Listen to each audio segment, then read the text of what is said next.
Hey, what's up, everybody? Welcome to Dad's Expensive Hobby. What's up? Today, we're taking a look at the Jakks Pacific DC and Sonic the Hedgehog crossover, the Flash and Sonic figures, the 2-pack right here. I was at Target earlier and kind of was just perusing around and saw this, and for some reason, it caught my eye. This is absolutely not something I would normally buy. This is not the right, line. This isn't the right scale, but I just thought it looked cool, particularly the Flash figure, so I went ahead and picked it up. I think it was like 20 bucks, and let's get to the bottom of whether or not that 20 bucks was well spent. But let's start off looking at his package really quick. I like these old school, package on a card type of look, nice big window showing us absolutely everything going on inside, even though it's not really much except the 2 figures. Some nice artwork right here.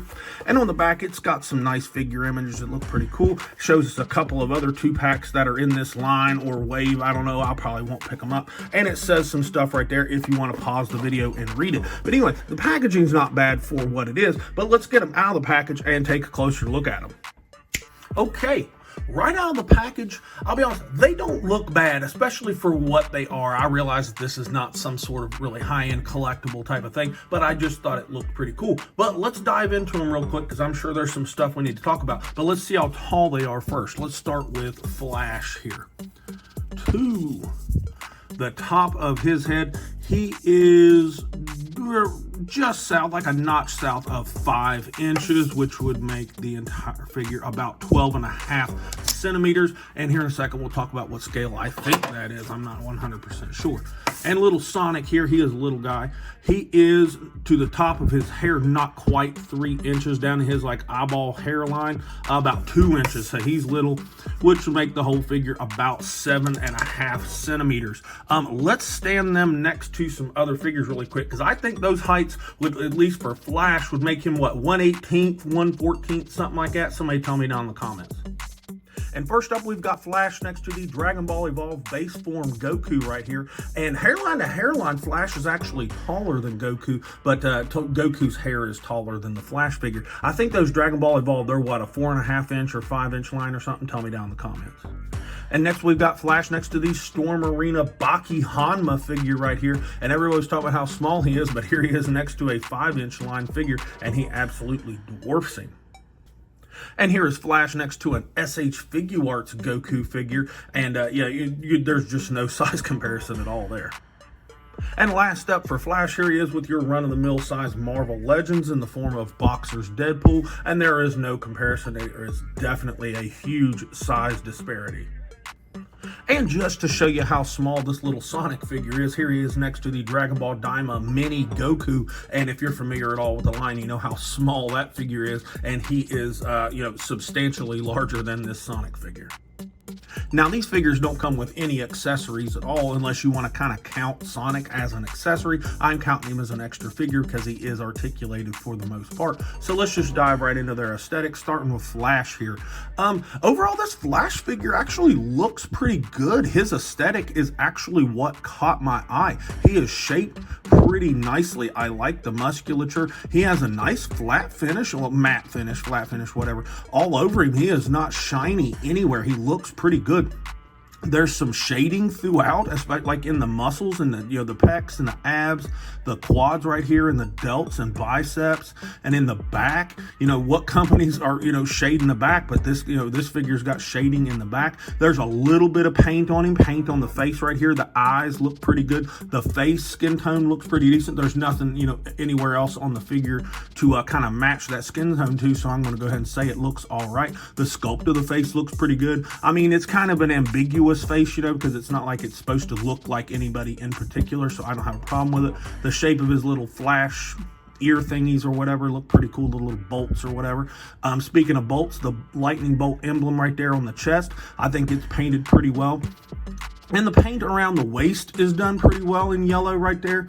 And the paint around the wrist, his little glove or gauntlets or whatever that is, I think it's just gloves, is done good enough. For a $20 2-pack, it's done good enough. I don't think there's any paint down here on the boots, but there's some decent sculpt. If there had been some paint, it would probably make them pop a little bit. They look pretty plain, not gonna lie. But again, it's a $20 figure. But like you see right there, there's some details in the boots right there.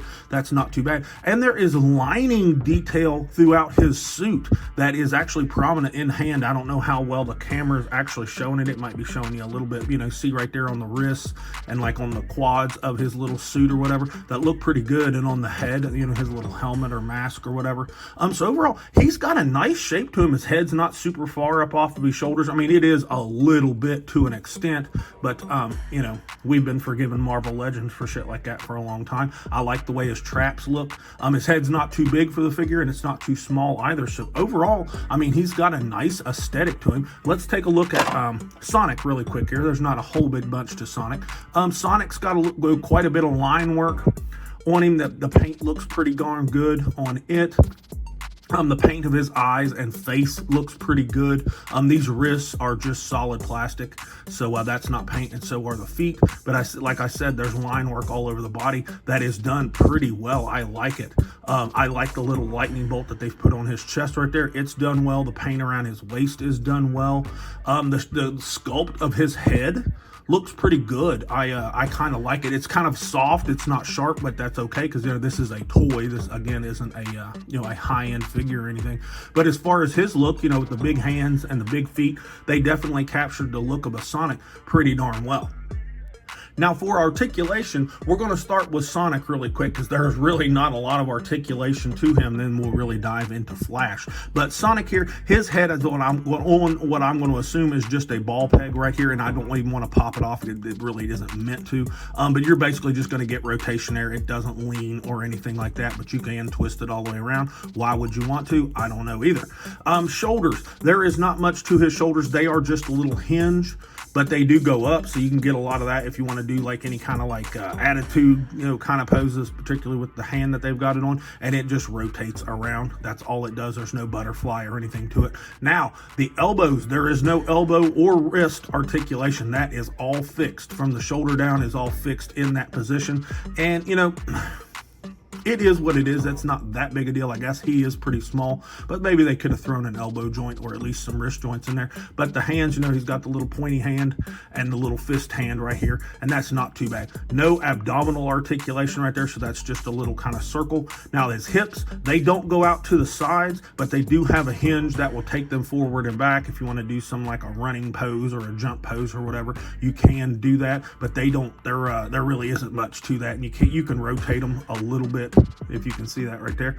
No knee joints, no shin, you know, cut or anything like that, and the feet don't move. They don't even twist. That's just kind of what they are. So he's somewhere between an action figure and an accessory. I'm just calling him an action figure because he moves, and it is technically a 2-pack.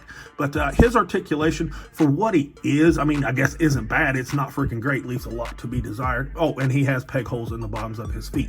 Now let's take a look at Flash, because there are a few things that as he falls off, who cares, that we need to talk about. Because Flash, to look at him, I was kind of tricked. He looked like he was going to move, or at least have more points of movement than I thought he did. But what he does have does work pretty well, starting with his head. His head is on a ball peg, and not one that I'm a big fan of, because if I can get his head off really quick, there it goes.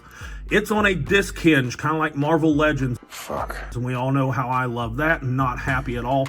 But, you know, for a $20 2-pack, I'm not going to lose any sleep over it if I can get his head back on. So you're basically going to get rotation, but it will look down pretty good because that's what those are good for. And it'll look up, you know, because he's somebody that crouches over and runs. So that wasn't too bad. Now, he's got a false neck joint right here. This looks like he has a neck joint. He really does not. It is just a separate piece of assembly. It's not, there's no mechanism in there. That does not move or anything in any direction, so that kind of sucks. Shoulders, he's on a hinge in there that will go up to 90, so that's not bad. Full 360. They've got something that they tried to make look like a butterfly, but it's not really. Like, you can wiggle around in there, but it doesn't really do anything. It doesn't bring the arms across the body or really bring the shoulders back or anything. So it's kind of useless, but luckily they didn't really cut up the sculpt, so it didn't hurt how it looks. He does have a bicep swivel. He technically has a double jointed elbow.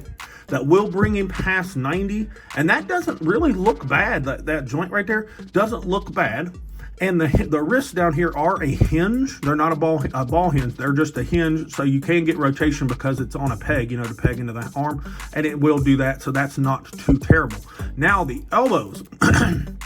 They have made a big no-no in that they've kind of sculpted a position out of the arm. The elbows, the arm is sculpted to where it's not completely straight. It's kind of bent in kind of a runner's pose. And this being a flash figure, I can see why they did that, but you really shouldn't do that in the action figure world. You should, you know, let it go straight, and then we can pose it how we want. So if you see what I'm talking about there, it's posed just ever so slightly bent, you know, to kind of mimic the running position.